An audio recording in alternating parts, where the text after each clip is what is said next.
Greetings everyone and welcome to this new series on multivariate logistic regression. The last series on logistic regression focused on simple logistic regression, also known as univariate logistic regression, since it only dealt with one predictor variable.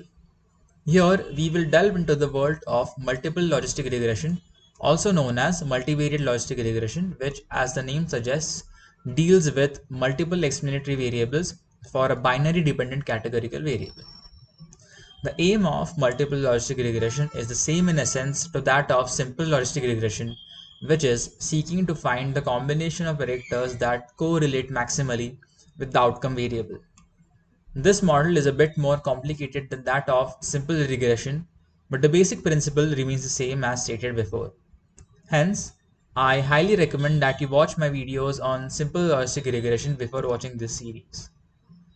When we build a model with several predictors, the most important thing to bear in mind is to carefully handpick the predictor variables. Selecting predictors based on a sound theoretical rationale or well-conducted past research that has demonstrated their importance is extremely important. In this example, we have a data set of the Titanic, which provides age, cabin class, and survival status of 1913 passengers on the Titanic. Here, the age, sex, and passenger class are factors which may influence album sales. The P class column represents the cabin class of the passenger, that is the first, second, or third class. The survived column indicates whether or not the passenger has survived. 0 indicates died, while 1 indicates survived. To perform a multivariate logistic regression, we will click the regression drop-down option and select logistic regression.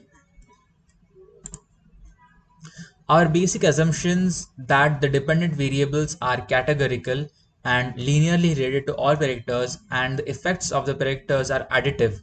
The assumption of homoscedasticity, that is homogeneity of variances, uncorrelation of the residuals, normal distribution of the residuals, and independency of the covariate and the experiment effect remain the same.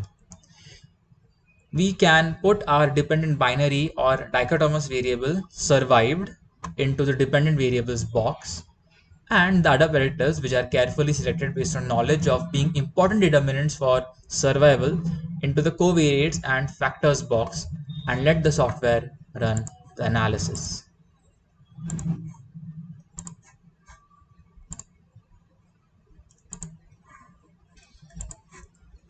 That's it for this video. Thanks for watching and I'll see you in the next video on input options.